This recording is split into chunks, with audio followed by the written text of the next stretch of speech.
All right, guys, I felt the opportunity today, because we're making these planners, to give a basic rundown of stainless steel light gauge TIG welding.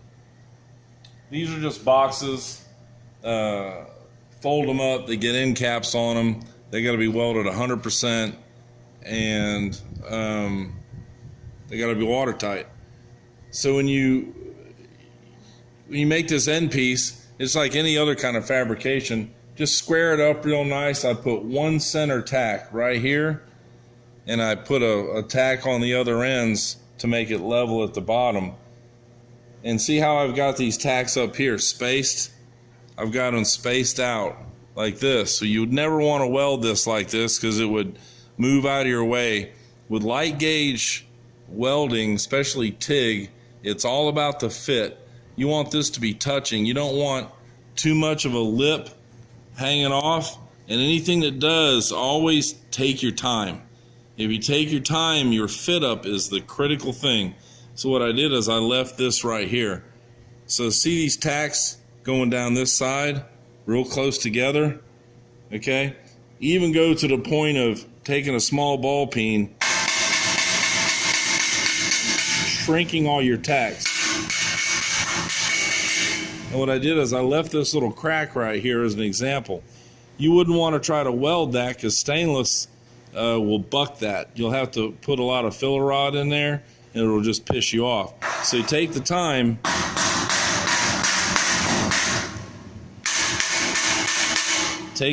to make those two fit.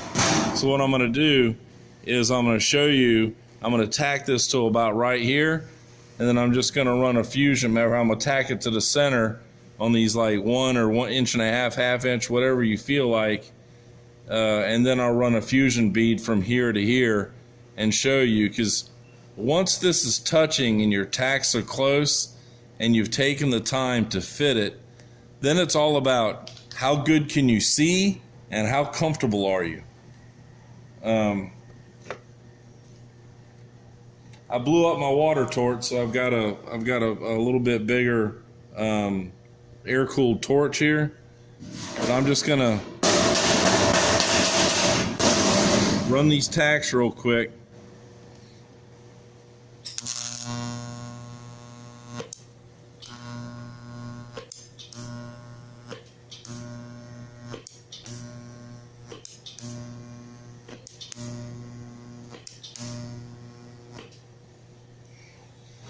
And I'm telling you, when you really start from scratch, take the time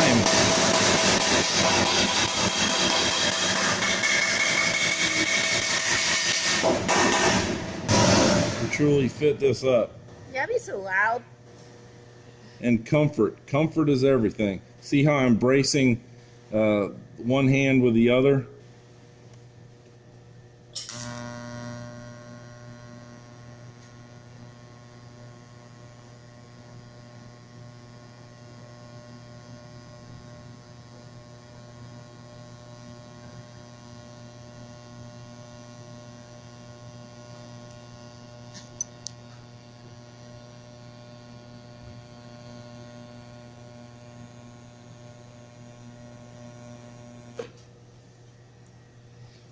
So there you have it. Can you pull in closer?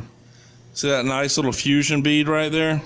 I didn't have to add any filler rod whatsoever.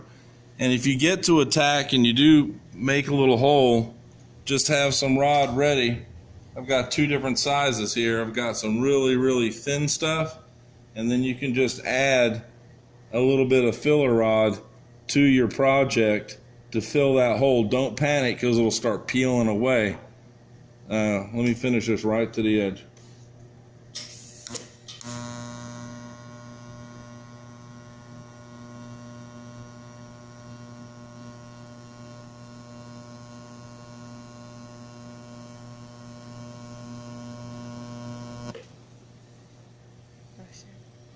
So you can see, you can pull this tungsten in and out depending on how much argon.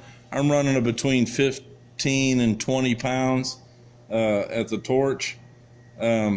Sharpen your tungsten and clean it. Get comfortable. The further out you need more gas. But there it is right there. Now I could essentially take a grinder with a tiger disc and grind this out like I would a custom or a commercial range hood, and then polish this with a special grinder we have, and you could never tell that there was a weld there. But it's all about being comfortable, and I'm at 49 amps on the Synchrowave. So it's low heat, and if warping is an issue, this is 18 gauge, it's thin, but it's not that thin. They do make a stuff in a caulking gun that you can put down each side of this weld that'll absorb the heat, and then it washes right off. I just felt like that's TIG welding 101. Just buy a welder, doesn't have to be an expensive one, and get some metal and practice with it. Practice with the amperage, practice with the argon, practice with your comfort level. Of course, Lend Me Some is going to say that I'm sitting down on the job like I always do, but if you're not comfortable, you can't weld. Welding School, Tulsa 101. If you're not comfortable, you can't weld. Period. There you go, guys. That's the basics of TIG welding stainless steel. Very simple. Don't be afraid. See you later, guys.